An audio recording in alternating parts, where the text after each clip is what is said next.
네, 오늘 성경 말씀은 로마서 1장 24절에서 32절까지입니다. 그러므로 하나님께서 저희를 마음의 정욕대로 더러움에 내어버려 두사 저희 몸을 서로 욕되게 하셨으니 이는 저희가 하나님의 진리를 거짓 것으로 바꾸어 피조물을 조물주보다 더 경배하고 섬기니라. 주는 곧 영원히 찬송할 이시로다. 이를 인하여 하나님께서 저희를 부끄러운 욕심에 내어버려 두셨으며 곧 저희 여인들도 순리대로 쓸 것을 바꾸어 영리로 쓰며 이와 같이 남자들도 순리대로 여인 쓰기를 버리고 서로 향하여 음욕이 부릴 듯하며 남자가 남자로 더불어 부끄러운 일을 향하여 저희의 그릇됨에 상당한 보응을 그 자신에 받았느니라. 또한 저희가 마음에 하나님을 두기를 싫어하며 하나님께서 저희를 그 상실한 마음대로 내어버려 두사 합당치 못한 일을 하게 하셨으니 곧 모든 불의, 추악, 탐욕, 악의가 가득한 자요, 시기, 살인, 분쟁, 사기, 악독이 가득한 자요, 수군수군하는 자요, 비방하는 자요, 하나님의 미워하시는 자요, 능욕하는 자요, 교만한 자요, 자랑하는 자요, 악을 도모하는 자요, 부모를 거역하는 자요, 우매한 자요, 매약하는 자요, 무정한 자요, 무자비한 자라. 저희가 이 같은 일을 행하는 자는 사형에 해당한다고 하나님의 정하심을 알고도 자기들만 행할 뿐 아니라 또한 그 일을 행하는 자를 옳다 하느니라. 아멘.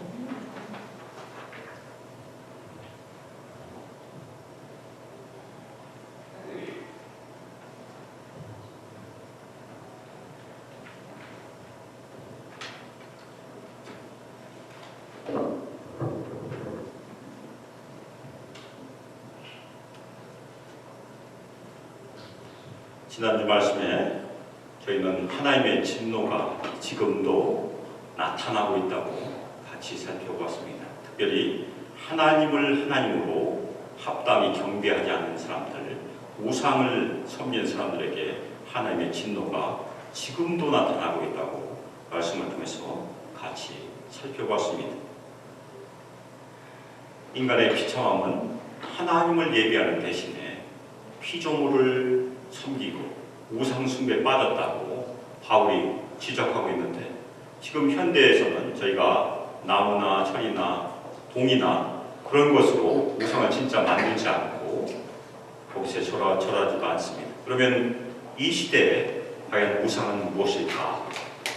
그것에 대해서 골로새서 3장 5절에 보면 사도 바울이 이 시대에 적용한 우상을 정의하고 있어요. 골로새서 3장 5절에 보면 탐심이 우상 숭배라고 바울이 말하고 있습니다.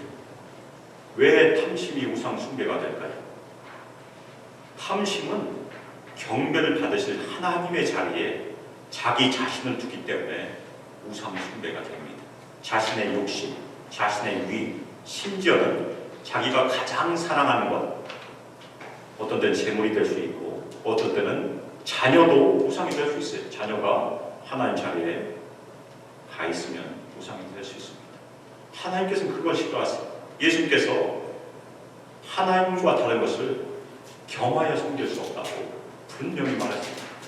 우리는 하나님만, 예수님만 섬겨야 되는 것이 우리 그리스도인들의 도리예요.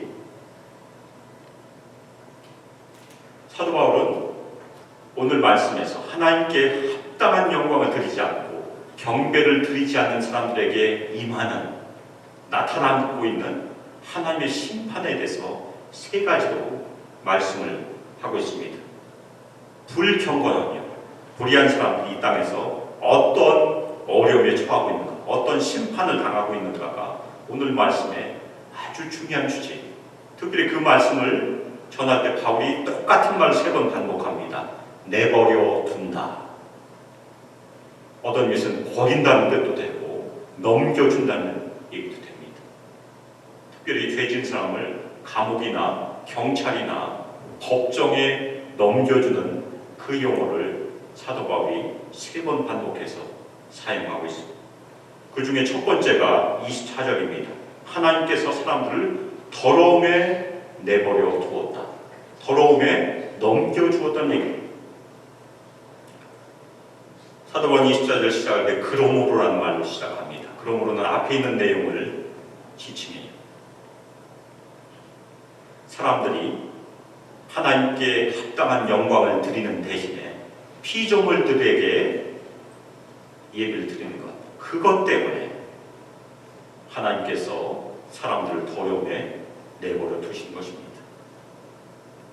그 마음의 정욕대로, 마음의 욕심대로 더러움에 그냥 내버려 두는 것이 하나님의 첫 번째 심판입니다. 이 더러움은 우리가 눈으로 목도하고 있는 도덕적인 타락을 다 지칭하고 있습니다. 사람이 하나님께 예배를 합당하게 드리지 않으면, 하나님께 감사를 제대로 드리지 않으면 사람은 타락할 수밖에 없다는 그런 얘기입니다. 우리가 매일 뉴스에서 보고 있는 악이나 폭력이나 전쟁, 모든 도덕적 타락의 결과가 바로 여기서 오고 있어요. 하나님께 예배 드리는데 실패한 인간들의 증상이 인간의 폭력이라는 것이에요. 전쟁이기도 하고.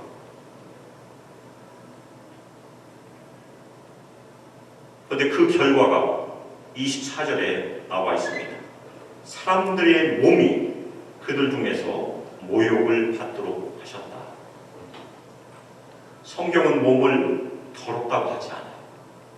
하나님께서는 우리의 영과 몸을 다 깨끗하게 창조하셨어요.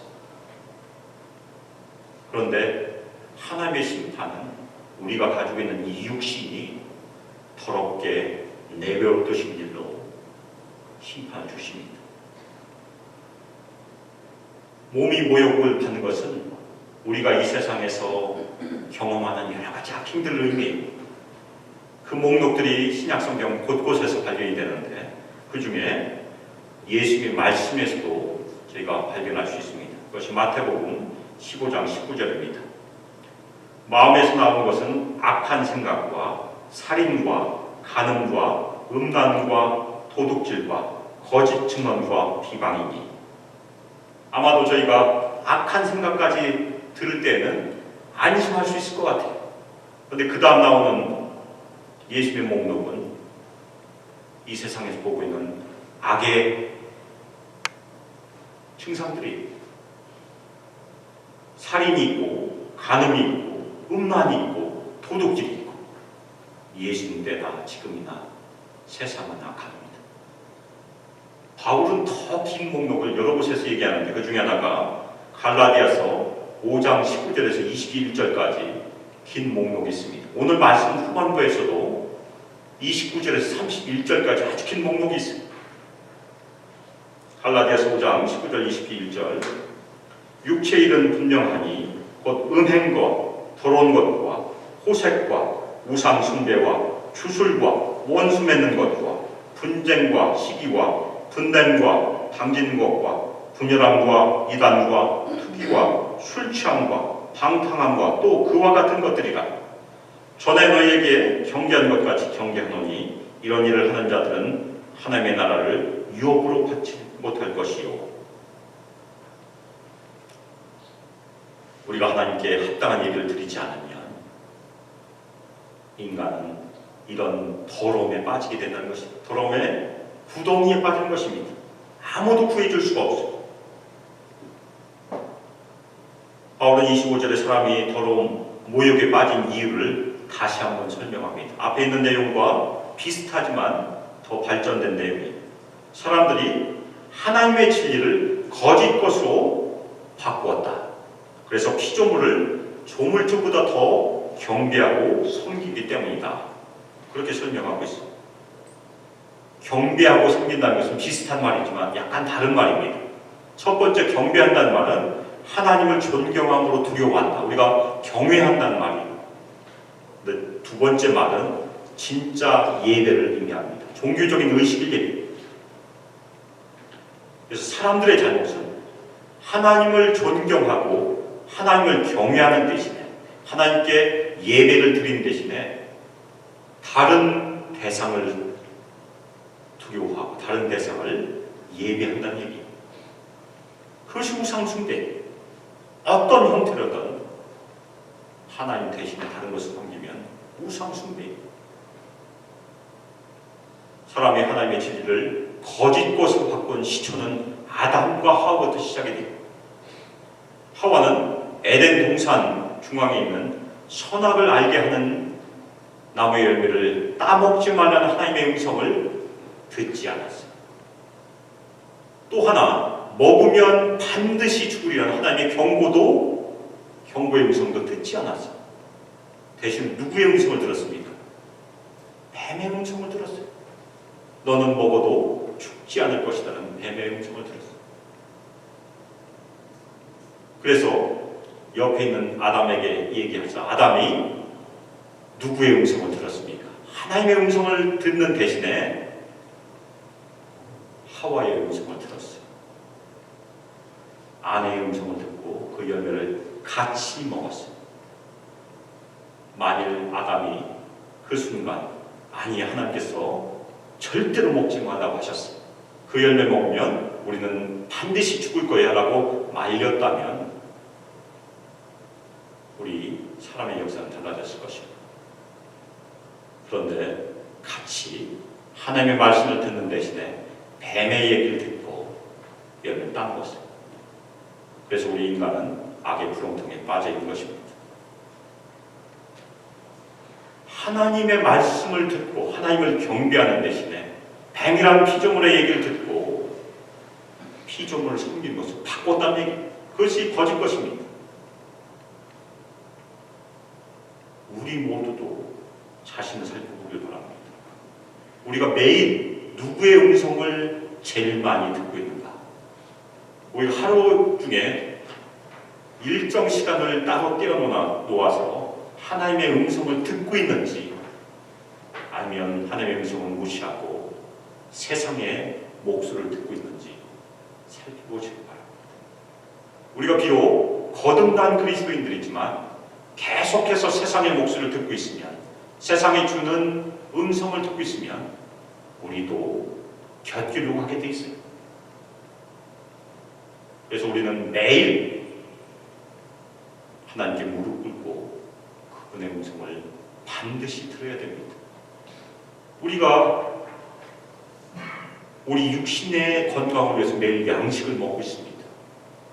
우리 생명을 위해서 매 순간 숨을 쉬고 있어요.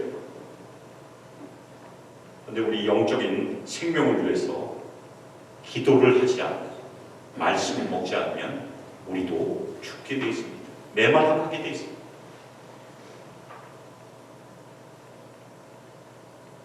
바울은 이 대목에서 만물의 창조주이신 하나님께 찬송을 올려드립니다.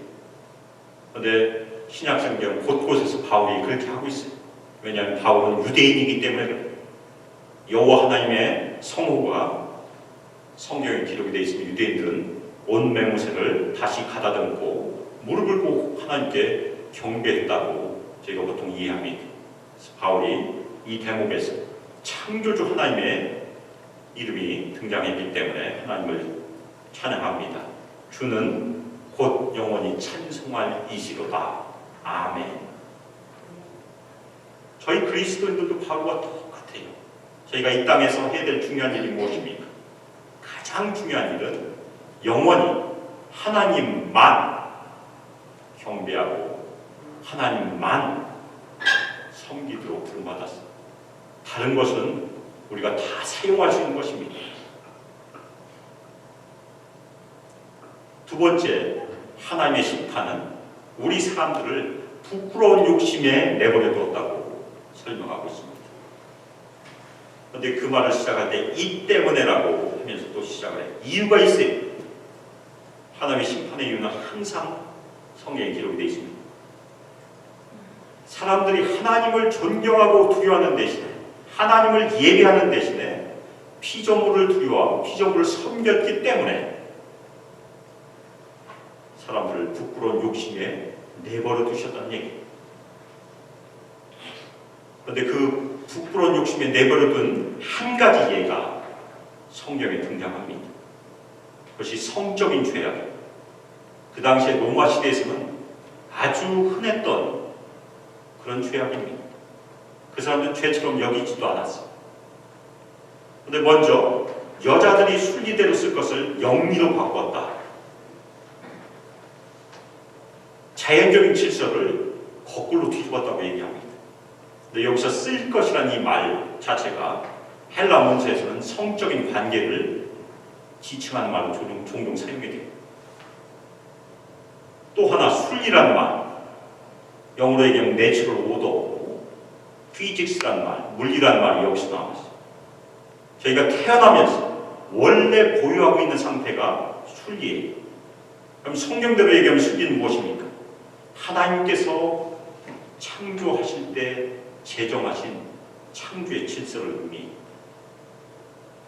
하나님께서 이 세상을 창조하실 때 남자와 여자를 만드실 때 주신 창조적인 질서는 창세기 2장 24절에 나옵니다. 창세기 2장 24절 이러므로 남자가 부모를 떠나 그의 아내와 합하여 둘이 한 몸을 이룰지로다. 예수님도 이 말씀을 인용하세요. 근데 바울은 여자들이 순리라도 쓸 것을 영리로 바꾼 것이 어떠한 내용인지 자세히 설명하잖아요. 그 이유는 그 당시 여자와 여자의 관계가 그렇게 많지 않았기 때문에 그렇습니다. 그런데 그 다음 얘기 27절에 보면 같은 방식으로라고 얘기하면서 남자와 남자의 이야기를 한 것을 봐서 저기 역으로 보면 여자와 여자 사이의 이야기로 이해할 수 있습니다. 그런데 27절에 나오는 남자와 남자 사이의 이 일은 저희가 상상한 것보다 훨씬 더 보편적인 일이 됐었어요. 심지어는 네로 황제가 그것을 장려했다고 합니다. 27절에는 남자와 남자 사이의 성적인 관계에 대해서 바울이 설명하고 있습니다. 남자들이 순리대로 여자를 쓰기를 버리고 서로 향하여 음욕이 불릴 듯한다. 그렇게 설명하고 있습니다. 그 다음에 그 결과 두 개가 바로 이어집니다. 첫 번째 결과는 남자와 남자가 부끄러운 일을 행하고 있다. 두 번째 결과는 그들의 그릇 때문에 상당한 도움을 이미 받았다. 그렇게 설명하고 있습니다. 근데 여기서 그릇 땜이란 말, 작은 말이지만 이것은 하나님의 진리, 하나님의 창조된 질서로부터 벗어난 것을 의미합니다. 여자와 여자, 남자와 남자 사이의 성적인 관계는 하나님의 진리, 하나님께서 창조하신 질서로부터 완전히 벗어난 일이라고 바울이 얘기하는 것입니다. 바울이 여기서 말하는 상당한 보응이 무엇인지는 학자들의 견해가 많이 있어요. 그런데 저희가 문맥적으로 보면 동성 간의 관계는 한번 빠져들면 자기가 벗어나기도 어렵고 계속 그 안에서 포로되는 것으로 저희가 이해할 수 있습니다. 물론 현대사회에서는 여러 가지 질병으로 나타나고 있습니다. 그 중에 저희가 잘 아는 질병이 무엇입니까? 에이즈예요. 세 번째, 하나님께 합당한 예배를 드리지 않는 인간들에게 주신 심판은 사람들을 상실한 마음에 내버려 두셨다고 설명합니다. 현대사회에서 가장 많이 저희가 볼 수 있는 내용이 이것이 우리 젊은 세대들이 하나님을 버린 젊은 사람들이 많은 사람들이 상실한 마음에 빠져 있습니다. 물론 나이 든 사람도 마찬가지입니다.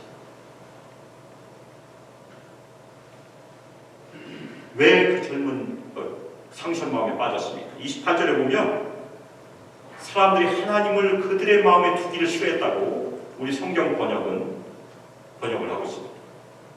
이것을 다시 번역하면 그들 마음에 하나님에 대한 지식을 인정하지 않기 때문에 하나님에 대한 참된 지식을 받아들이지 않기 때문에 하나님께서는 그 심판으로 상신된 마음을 주셨다는 것입니다. 사람들의 가장 근본적인 죄악은 하나님을 하나님으로 인정하지 않는 것입니다. 그래서 하나님께서는 내버려 두시지 않습니다. 바로 상실한 마음에 그냥 버려두신 것입니다. 상실한 마음은 궁극적으로 도덕적인 결정에서 실패하게 되고 부패한 마음으로 계속해서 시닫게 되어 있습니다. 하나님께서 하나님의 지식을 거부하고 하나님의 존재를 거부하는 사람들에게 상실한 마음을 주시는 그 결과가 사람들이 결국에는 합당치 못한 일들, 그 일들을 하게 된다고 바울이 얘기하고 있습니다. 이 합당치 못한 일은 하나님께만 합당치 못한 것이 아니고 사람들 사이에서도 합당치 못해요. 그래서 우리의 관계가 깨지고 우리 사회가 깨지고 많은 것들이 다 깨지게 되어 있습니다. 우리가 매일매일 보는 뉴스가 그것 때문에 생겨요. 하나님에 대한 지식을 거부한 인간들에게 주시는 심판의 결과가 우리 뉴스의 일면에 장식되는 것이 우리가 보고 있는 일입니다. 그 합당치 못한 일들의 내용이 아주 길게 사도 바울이 제시하고 있습니다. 그것이 29절에서 31절까지 많은 죄악들이 열거되는데 대부분 그냥 우리가 읽어도 다 이해할 수 있습니다. 근데 앞에 4개와 맨 뒤에 4개가 굉장히 중요해요. 앞에 4개는 아주 우리가 잘 아는 대표적인 죄악입니다. 불의, 추악, 탐욕, 악의, 영어로 얘기하면 unrighteousness, wickedness, 그리고 탐욕은 뭐죠? 그 다음에 악의는 evil입니다. 그 4가지. 4가지가 우리 인간 악을 대변하고 있어요. 그런데 그 결과 더 중요해요.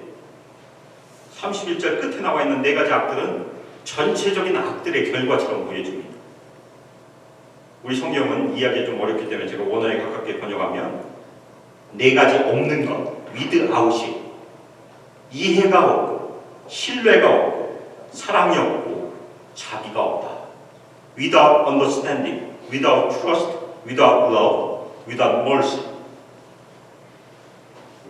하나님의 은혜와 사랑이 존재하는 곳에는 인간 상호 간에 이해도 있고 신뢰도 있고 사랑도 있고 자비도 당연히 있어요.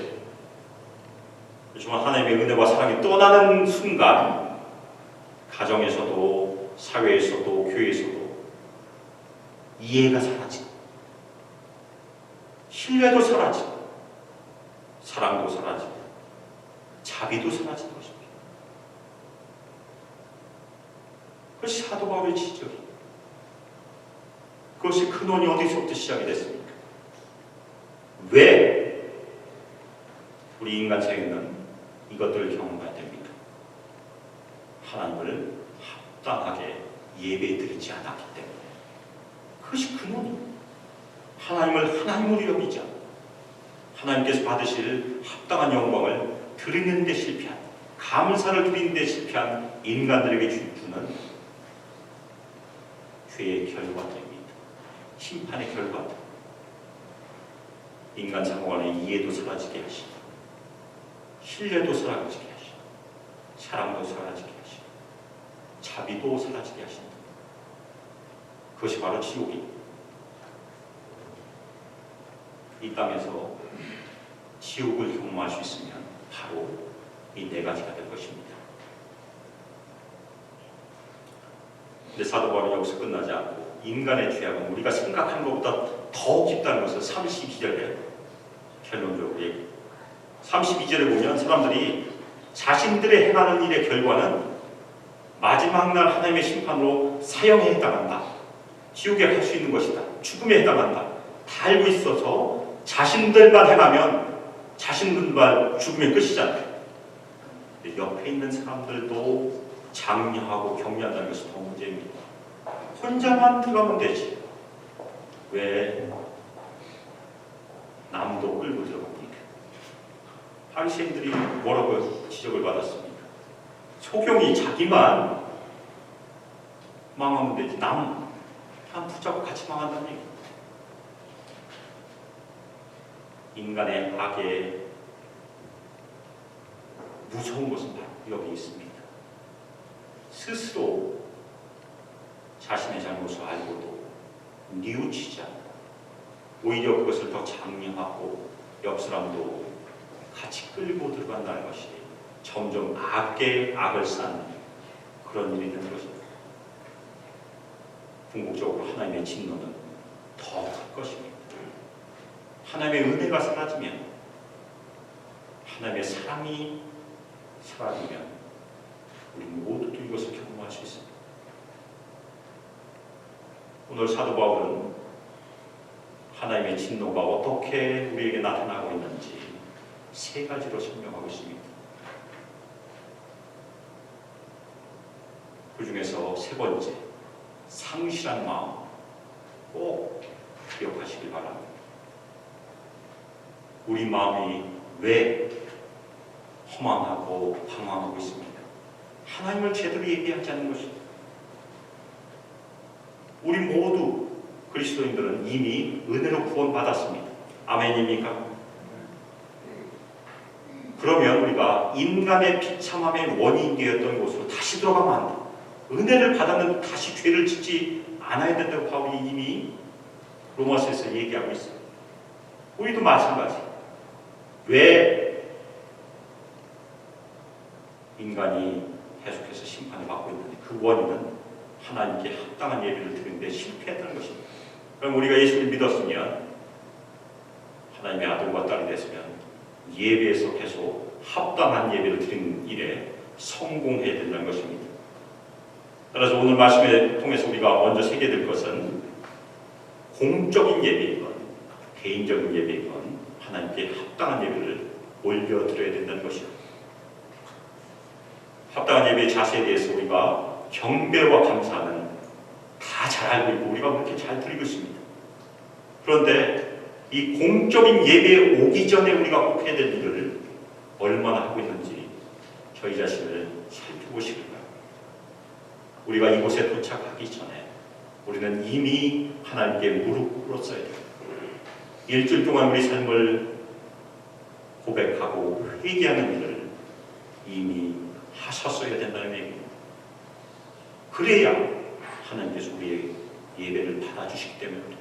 그래서 토요일날 아니면 주일 아침이라도 시간을 내셔서 꼭 하나님께 회개하시길 예수 그리스도의 이름으로 부탁드립니다. 이 땅에서 우리가 항상 해야 될 일이 우리의 교만을 꺾고 회개하고 늘 겸손함으로 온유함으로 자신을 채우는 것이 우리가 합당한 예배를 드리는 자세가 될 것이에요. 두 번째, 인간의 비참함이 너무 크다고, 악이 너무 크다고 말씀드렸어요.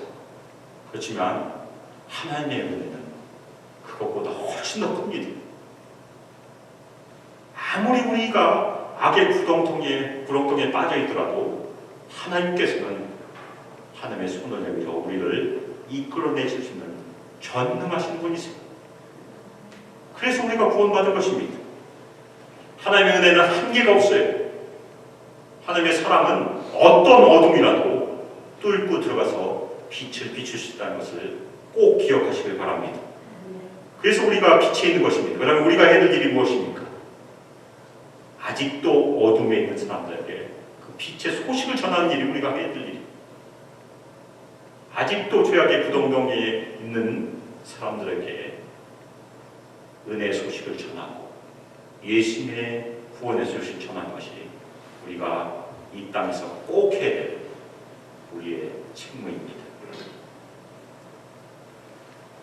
우리가 간혹가다가 주변에서 자신이 끊고 싶어도 끊지 못하는 나쁜 습관 때문에 고민하는 사람들을 볼 수 있어요. 저도 그런 적이 있었습니다. 그리고 자기가 포기하고 싶어도 포기하지 못하는 그런 일들을 경험할 때 진짜 있습니다. 근데 그것을 치유하는 길, 내가 그 문제를 스스로 해결할 수 없다는 것을 인정하는 것이 시작이 됩니다. 그것이 은혜의 시작이에요. 나의 약함을 인정하고 하나님의 은혜가 필요하다고 고백하고 하나님께 도움을 구하는 것, 그것이 우리의 치유의 시작이기도 하고 은혜 받는 길입니다.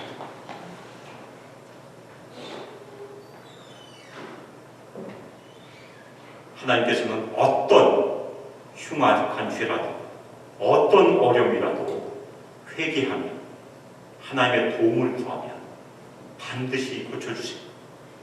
우리가 회개하면 예수 그리스도의 피로 우리의 모든 불의를 씻어주신다고 하나님께서 약속하셨습니다. 저희가 그 일의 증인으로 다 부르심을 받았습니다. 사랑하는 우리 소망교회 성도 여러분, 매일 하나님께 합당한 예배를 드리시기를 예수 그리스도의 이름으로 축복합니다. 저희가 공적인 예배뿐만 아니라 매일매일 하나님께 나가서 무릎 꿇고 겸손과 회개함으로 예배를 드리시기를 예수 그리스도의 이름으로 축복합니다. 그리고 이 땅에서 매일매일 우리의 불의를 씻어주시는 예수 그리스도의 보혈의 은총을 경험하시고 그 은총을 다른 사람들에게도 전해주시는 역할을 감당하시기를 예수 그리스도의 이름으로 축복하며 기도합니다. 시간 합심해서 기도하겠습니다. 특별히 오늘 말씀 가운데 저희가 맨 상실한 마음에 대해서 살펴보았는데 하나님께서 우리를 그 상실한 마음에서 구원해 주셨습니다. 그것을 감사하고 이 땅에서 항상 겸손함으로 온유함으로 하나님께 예배드리도록 저희를 사용하여 주시고 이 땅에서 예수 그리스도의 보혈의 은총을 증거하는 주님의 일꾼들로 저희를 사용하여 주시길 시간을 합심해서 기도하겠습니다.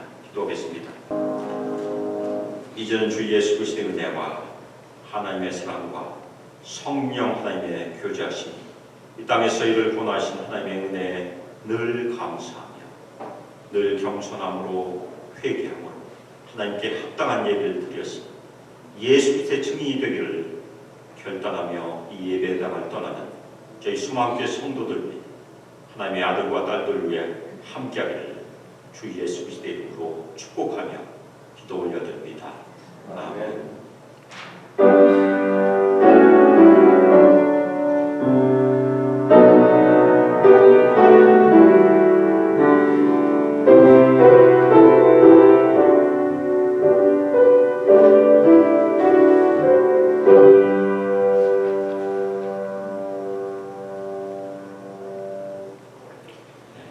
이어서 저희 총회를 하도록 하겠습니다. 한 5분 정도 잠시 휴식을 하고 바로 진행하도록 하겠습니다.